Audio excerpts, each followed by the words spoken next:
नमस्कार दोस्तों, स्वागत है आप सबका आपके अपने चैनल स्टडी विद एचपी स्वामी पर, जहां पर आपको हर दिन हाई कोर्ट, एसएससी इत्यादि विभागों हेतु समय पर डिक्टेशन उपलब्ध करवाया जाता है। दोस्तों, आज का यह डिक्टेशन 90 शब्द प्रति मिनट स्टार्ट होने से पहले इस डिक्टेशन की कुछ महत्वपूर्ण आउटलाइन जो आपको सामने स्क्रीन पर दिखाई दे रहे हैं। दोस्तों, मैं इन आउटलाइन को डिक्टेट करूंगा और आप मेरे साथ इन आउटलाइन को दोहराएंगे। आज के आउटलाइन स्टार्ट होंगे 2 सेकंड बाद। स्टार्ट। इंतजार।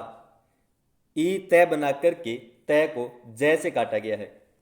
जिस तरह जय को तय से काटा गया है। के बीच पहले शब्द के नीचे उल्टा बै। राज्यसभा। राज्य बनाकर के जय को सह से काटा गया है। इसीलिए 3 छोटे छोटे डॉट, एक ऊपर 2 उसके नीचे बनाकर के ई की मात्रा लगाई गई है। अतिक्रमण। अति को क्रय से काटा गया है। इसके ई बनाकर के उसके आगे के बनाया गया है। गुरुवार। गय के नीचे वह बनाया गया है। ईमानदारी। ई को दारी से काटा गया है। मजबूर। मैं जय को बै से काटा गया है। दोस्तों, ये थे आज के कुछ महत्वपूर्ण आउटलाइन। आज का डिक्टेशन 90 शब्द प्रति मिनट स्टार्ट होगा 5 सेकंड बाद।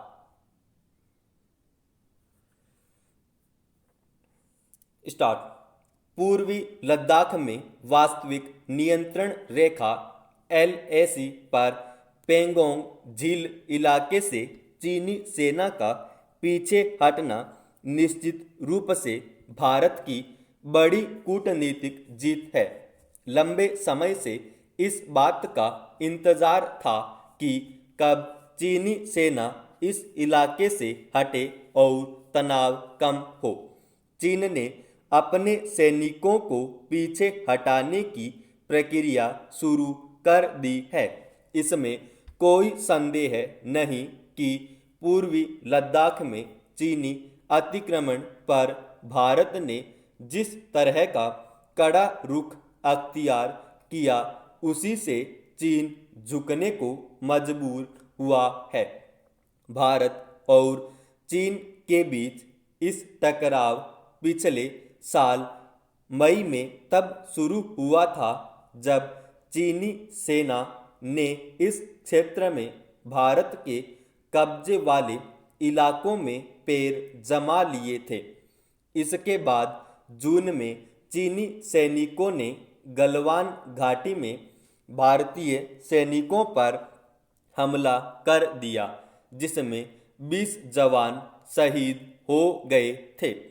इसके बाद दोनों देशों के बीच तनाव चरम पर पहुंच गया था। गलवान घाटी में सैन्य टकराव के बाद तनाव कम करने और सैनिकों की वापसी के लिए सैन्य और कूटनीतिक स्तर पर वार्ताओं के लंबे दौर चले। मॉस्को में भी भारत और चीन के रक्षा व विदेश मंत्रियों की वार्ताएं हुई, लेकिन चीन के अड़ियल के रुख की वजह से सुलह के सारे प्रयास निष्फल रहे। हाल में 9वें दौर की सैन्य कमांडरों की वार्ता में बनी सहमति के बाद ही चीन पेंगोंग और पूर्वी लद्दाख में LAC से सटे इलाकों से अपने सैनिक हटाने को तैयार हुआ।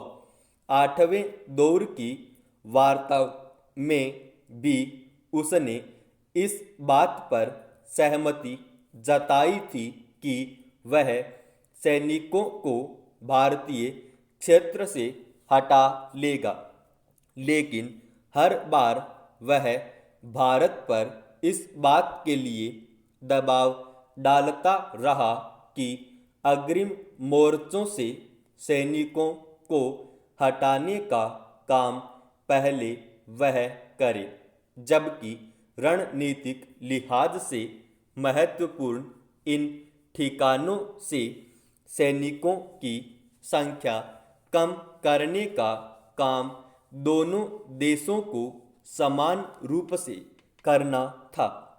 रक्षा मंत्री राजनाथ सिंह ने गुरुवार को राज्यसभा में बयान देकर पेंगोंग झील इलाके से भारत और चीन के सैनिकों के पीछे हटने की पुष्टि की और साफ किया कि चीन अपनी सेना की टुकड़ियों को उत्तरी किनारे में फिंगर 8 के पूरब की दिशा की तरफ रखेगा और भारत अपनी सेना की टुकड़ियों को फिंगर 3 के पास अपने स्थायी ठिकाने धन सिंह थापा पोस्ट पर रखेगा। सैनिकों को हटाने की यही प्रक्रिया दोनों देश झील के दक्षिणी हिस्से में भी करेंगे। सच तो यह है कि अगर चीन की मंशा साफ होती तो गतिरोध इतना लंबा नहीं खिंचता। पड़ोसी देशों के साथ विवादों को लेकर इस वक्त चीन की दुनिया भर में आलोचना हो रही है। हाल में अमेरिका ने उसे चेताया भी है कि पड़ोसी देशों के साथ उसके जो विवाद चल रहे हैं उन पर अमेरिकी प्रशासन की नज़र बनी हुई है। अमेरिका ने ये संकेत भारत और ताइवान के संदर्भ दिए हैं। इसके अलावा संयुक्त राष्ट्र सुरक्षा परिषद के एजेंडे पर सहयोग को लेकर भारत और चीन के बीच 2 दिन पहले ही बात हुई है। शायद इसीलिए चीन कुछ समय के लिए नरम पड़ा हो। चीन को चाहिए कि लद्दाख के इलाके में वह अप्रैल 2020 से पहले वाली स्थिति बहाल करे।